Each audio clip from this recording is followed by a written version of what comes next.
Boas palavras do coração de Deus para o seu coração, para o nosso coração.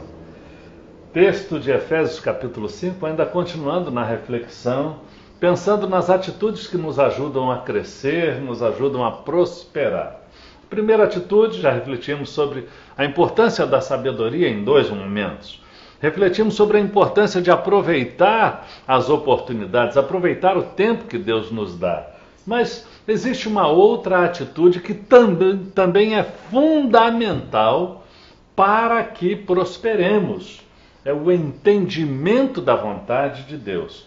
O texto de Paulo aos Efésios, no capítulo 5, depois de dizer: vede prudentemente como andais, não como necios, mas sim como sábios, remindo o tempo porquanto os dias são maus, ele diz ainda: pelo que não sejais insensatos, mas entendei qual seja a vontade de Deus. A palavra insensato é sinônima de nécio, é a mesma coisa.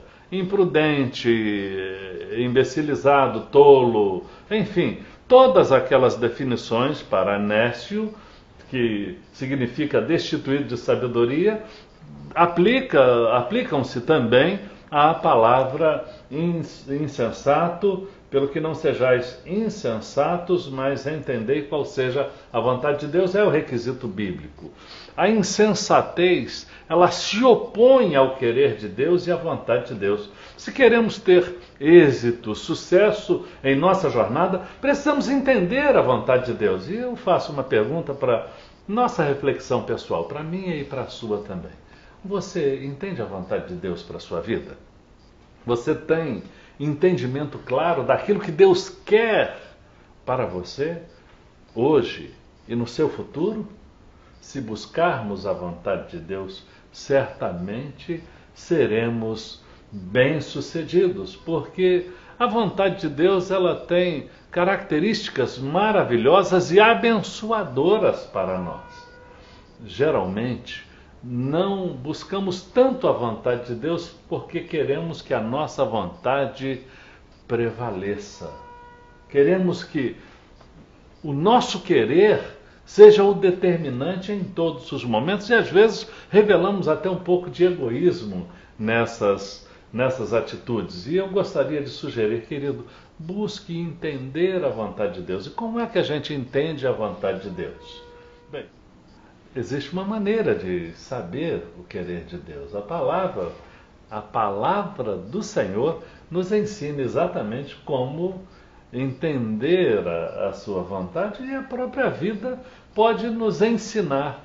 Bem, se eu quisesse saber a vontade de minha linda esposa, de Venância, como entenderia a vontade dela? Alguém poderia sugerir, perguntando. Se você quer saber a vontade de alguém, pergunte. Ou então, se eu conviver com essa pessoa intensamente, certamente que eu vou passar a assimilar a vontade dessa pessoa num processo muito natural. Eu imagino que um casal que já viva há 20, 30, 40 anos, ou até menos tempo, dependendo da intensidade do relacionamento, eles não precisam perguntar muita coisa ao outro a respeito da vontade, das preferências. Normalmente, a gente acaba por conhecer o outro, conhecer a vontade, nesse processo natural de convivência. Aí eu pergunto, e com Deus é diferente? Não. Se você quer saber a vontade de Deus, pergunta. Em outras palavras, ore, fale com Deus. Sabe qual é a contrapartida? Quando você fala com Deus, Deus fala com você. Converse com Ele. Ou então, estude sobre Ele, conviva com Deus, gaste tempo em comunhão, em oração, leia a sua palavra. Eu tenho certeza que você será muito abençoado e conhecerá, porque o conteúdo da Bíblia é Jesus, personificação de Deus, ou seja, o Deus que se fez carne e habitou entre nós. Eu lembro de uma história que ilustra muito bem a questão de conhecer a vontade do outro. É interessante que eu disse, quando você lê a palavra de Deus, quando você abre a palavra de Deus, Deus fala com você e se revela a você. Ou seja, se você quer saber o querer de Deus, a vontade de Deus, estude a palavra. Eu estou lembrando de uma história que eu li num desses livros de histórias de romance, né? E naquele livro, que isso foi na minha início da minha juventude, tinha a história de uma moça que recebeu um livro de presente. Ela pegou aquele livro, após ler o livro, ela disse: mas que livro chato, não tem nada de muito interessante. Pegou aquele livro e jogou de lado e o esqueceu. Interessante que o tempo passou e, em dada ocasião, ela resolveu fazer um cruzeiro marítimo. Naquele cruzeiro marítimo, ela conheceu uma pessoa. Um rapaz bonito, moreno, alto, olhos claros, tinha muita inteligência, ele era muito inteligente, muito endinheirado mesmo. Mas ela, quando o conheceu, demonstrou interesse, o interesse foi mútuo, formavam um belo casal e de repente se apaixonaram, viveram dias maravilhosos, e ela sempre dizia para ele assim: olha, eu conheço você de algum lugar.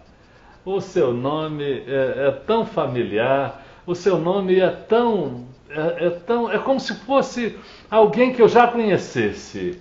E às vezes a gente tem essas sensações, né? Mas terminou aquele cruzeiro, eles com juras de amor, cada um para a sua cidade, e ao regressar, o que aconteceu? Aquela moça fazendo a sua faxina de reorganização da casa, depois de muitos dias, tirando poeira, e ela vai no local onde estava aquele livro que ela lera anteriormente e que não gostara, e que dissera que livro chato. Só que ela levou um susto quando pegou o livro e viu o nome de quem estava na capa daquele livro. Era o nome do rapaz, ele era um escritor. E foi onde ela resolveu fazer uma releitura. E quando abriu o livro e que começou a partir da introdução, ela dizia: que palavras inteligentes, que coisa linda. E ao desenvolver a leitura cada vez mais empolgada, com um sorriso de canto de orelha, ela dizia: esse livro é uma obra-prima da literatura, merece todos os prêmios da literatura. Aí eu pergunto: o que é que fez tanta diferença? Falando em dada ocasião sobre esse texto, sobre esse tema, uma pessoa disse: ela conhecia o autor. A outra dizia: não, ela era apaixonada pelo autor. Outro disse: ela tinha amor pelo autor. Isso lembra a você alguma coisa? Se você quer conhecer a vontade de Deus, o caráter de Deus está aqui revelado. Como é que está o sentimento pelo autor? Você tem prazer na lei do Senhor, como nos adverte a palavra de Deus lá no Salmo 1?